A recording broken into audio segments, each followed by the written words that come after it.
Hi hello नमस्कार, मी प्रियांका, तुमचे Priyanka Bhosale blog या मराठी यूट्यूब चॅनेलमध्ये स्वागत करत आहे।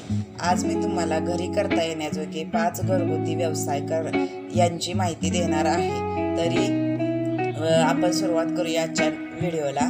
आज खूप दिवसांनी व्हिडिओ मी तयार करत आहे। पहिला आपला व्यवसाय आहे तो म्हणजे ग्राफिक डिझायनिंग। ग्राफिक डिझायनिंग या क्षेत्रात आपल्याला खूप आजकाल स्कोप आहे, ज्या योगे आपण एक चांगला इन्कम जनरेट करू शकतो।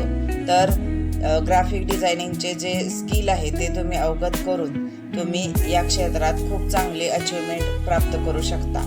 दुसरा व्यवसाय आहे तो म्हणजे घरगुती ज्वेलरी तयार करणे। आपण जर बाहेर आज पाहायला गेलो तर खूप सारे रेट हे वाढलेले आहेत ज्वेलरींचे। तर आपण जर एखादा कोर्स केला ज्वेलरी मेकिंगचा आणि जर आपण स्वतः मॅन्युफॅक्चरिंग करून ती ज्वेलरी सोशल मीडियावर प्रमोट केली तर आपल्याला त्यातून खूप चांगला फायदा मिळणार आहे। तिसरा व्यवसाय आहे तो म्हणजे यूट्यूब चॅनल सुरू करणे।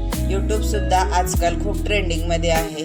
आजकाल खूप सारे लोक यूट्यूबवर आपले जे व्हिडिओज हे टाकत आहेत आणि एखादा जर व्हिडिओ व्हायरल गेला तर त्यांचं चॅनल मॉनिटाईज होऊन त्यांना अर्निंगसुद्धा प्राप्त होत आहे।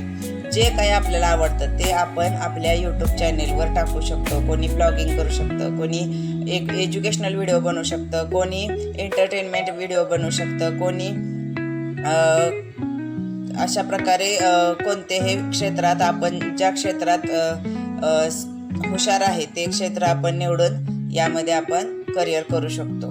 चौथा व्यवसाय आहे तो म्हणजे मुलांची ऑनलाईन क्लासेस घेणे किंवा ऑफलाईन क्लासेस घेणे। जर तुम्ही वेल एज्युकेटेड आहात आणि आजकाल नोकरीची सुद्धा भरोसा नाही तर तुम्ही नोकरी न करता ऑनलाईन मुलांना शिकवू शकता। 1ली ते 4थी, 1ली ते 7वी किंवा सिनियर KG ज्युनियर KGच्या सुद्धा मुलांना तुम्ही क्लास घेऊन शिकवू शकता आणि एक अर्निंग प्राप्त करू शकता। 5वा व्यवसाय जो आहे तो म्हणजे आपण आपल्याकडे असणारे नॉलेज, उदाहरणार्थ मेहंदी क्लास किंवा पार्लर किंवा रांगोळी क्लासेस किंवा आपण जर घरगुती वस्तू तयार करू जसे की मिरर स्टँड वगैरे किंवा आर्ट अँड क्राफ्टच्या वस्तू जर आपल्याला नॉलेज आहे तर ते आपण इतरांसोबत शेअर करून त्यातूनही खूप सारी अर्निंग करू शकतो।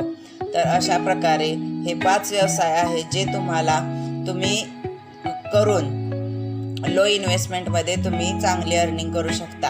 काही ना काही केल्याशिवाय आपल्याला काहीच मिळणार नाही आणि गृहिणींनी तर काही ना काही केलंच पाहिजे जेणेकरून त्या स्वतःच्या पायावर उभे राहतील। थँक्यू। आजचा व्हिडिओ कसा झाला ते मला कमेंटमध्ये नक्की सांगा।